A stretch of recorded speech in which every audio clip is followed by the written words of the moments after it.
Perkenalkan, nama saya Binsar Christian Manuel, NIM 245214106. Di sini saya akan membahas tugas presentasi proses produksi 2C pada bab 31 tentang mechanical assembly. Nah, yang pertama itu membahas pengencang berulir atau threaded fasteners. Nah, pengencang berulir adalah komponen perangkat keras diskret yang memiliki ulir eksternal atau internal. Dan dalam hampir semua kasus memungkinkan pembongkaran. Ini adalah kategori perakitan mekanis yang paling penting. Yang pertama itu ada skrup, baut, dan mur. Nah, skrup adalah pengencang berulir eksternal yang biasanya dirakit ke dalam lubang berulir buta. Nah, beberapa jenis skrup yang disebut self-tapping screw atau skrup self-tapping dapat membentuk atau memotong ulir yang serasi di lubang tersebut. Yang kedua adalah baut. Baut itu adalah pengencang berulir eksternal yang dimasukkan melalui lubang pada bagian yang akan dirakit dan dipasangkan ke mur atau pengencang berulir internal di sisi yang berlawanan. Selanjutnya itu masih kelanjutan yang tadi, itu sebagian besar pengencang berulir itu diproduksi melalui proses cold forming atau pembentukan dingin. Dan baja adalah bahan yang paling umum digunakan karena kekuatan dan biayanya yang rendah. Perangkat keras yang terkait itu ada stud. Stud adalah pengencang berulir eksternal tanpa kepala yang biasa dimiliki baut. Yang kedua itu ada sisipan ulir skrup atau screw. Thread inserts itu adalah sumbat berulir internal yang dimasukkan ke dalam lubang tak berulir pada bahan yang lebih lemah. Itu misalnya plastik atau logam ringan untuk menyediakan ulir yang kuat. Pengencang berulir tertawan itu adalah pengencang yang telah dipasang secara permanen pada salah satu bagian yang akan disambung melalui proses seperti pengelasan atau press fitting. Terus ada ring atau washers, itu adalah komponen perangkat keras yang sering digunakan untuk memastikan kekencangan sambungan mekanis, membantu mendistribusikan tekanan, mendukung lubang yang besar, dan menahan pelepasan pengencang yang tidak disengaja. Nah, di sini ada tegangan dan kekuatan. Itu ketika dikencangkan, baut dibebani dalam tegangan tension dan bagian-bagian yang dirakit dibebani dalam kompresi. Baut juga dapat mengalami tegangan geser. Terus kekuatan pengencang berulir itu diukur dengan kekuatan tarik atau tensile strength dan kekuatan bukti atau proof strength yang secara kasar setara dengan kekuatan lulu yield strength. Nah,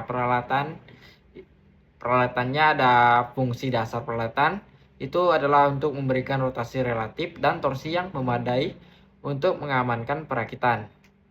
Metode yang digunakan meliputi obeng atau kunci pas tangan, alat bertenaga, contohnya ada pneumatik, hidrolik, atau listrik, dan metode pengencang torque turn.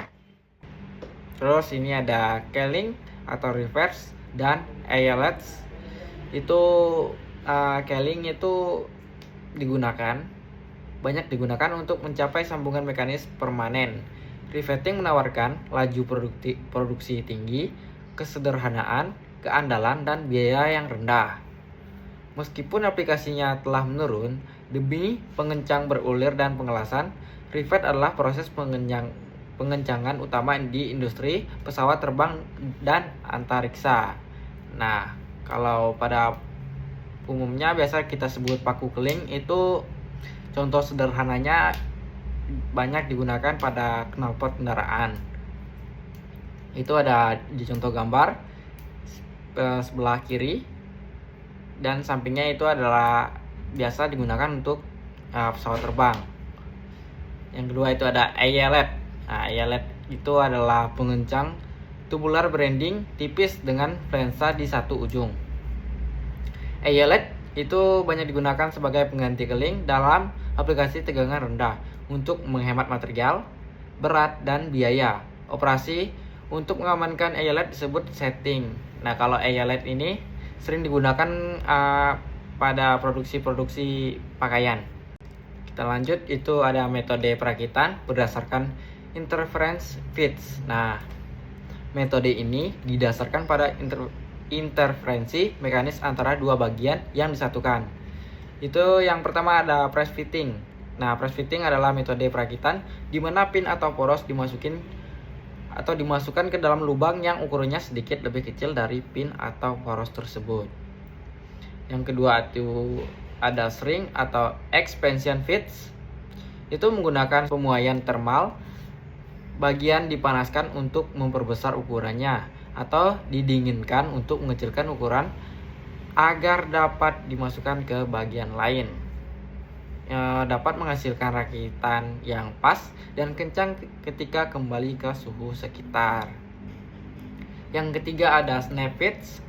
Snap fits itu melibatkan penyambungan dua bagian di mana elemen yang bersentuhan mengalami deformasi elastis sementara saat ditekan, namun setelah dirakit akan saling mengunci. Dan yang keempat itu ada cincin penahan. Cincin penahan itu adalah pengencang yang dipasang ke dalam alur melingkar pada poros atau tabung untuk membentuk bahu, atau bisa membatasi pergerakan bagian yang dipasang pada poros tersebut. Adapun juga metode pengencangan mekanis lainnya itu stitching, stapling, dan sewing. Nah, kalau stitching dan stapling adalah operasi yang melibatkan penggunaan pengencang logam berbentuk U dari kawat baja yang didorong melalui dua bagian tipis. Sedangkan sewing itu biasanya untuk menjahit.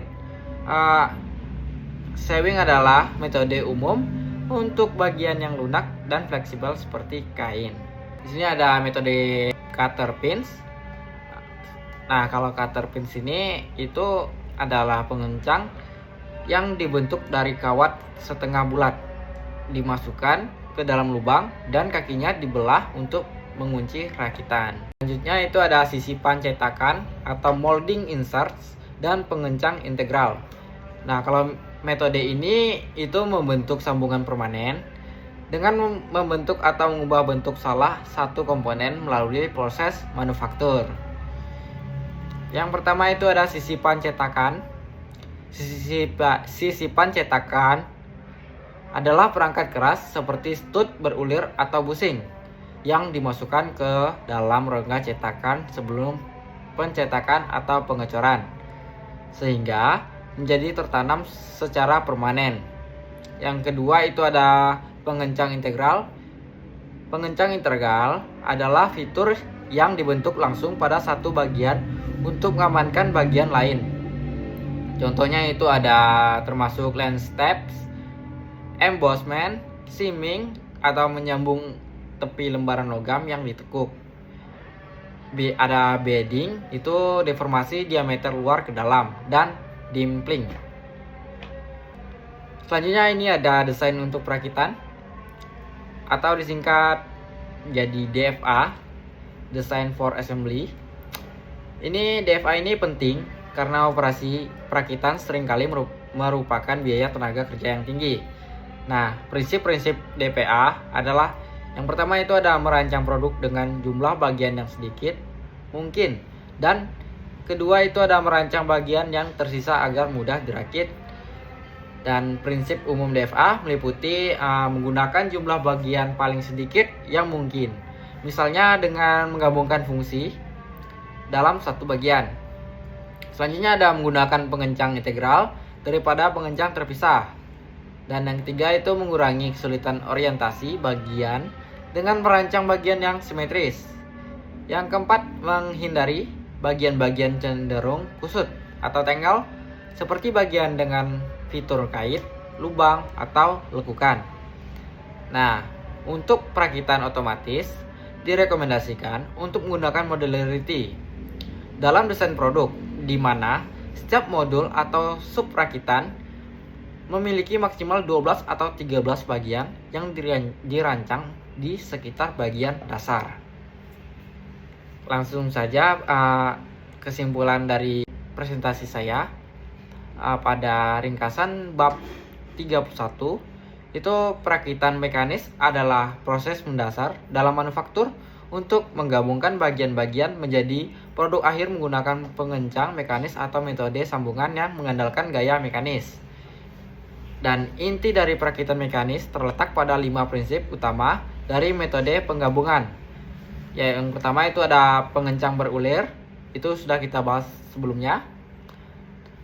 Metode itu paling umum dan penting yang memungkinkan pembongkaran di assembly. Contoh utamanya adalah baut, mur, dan skru.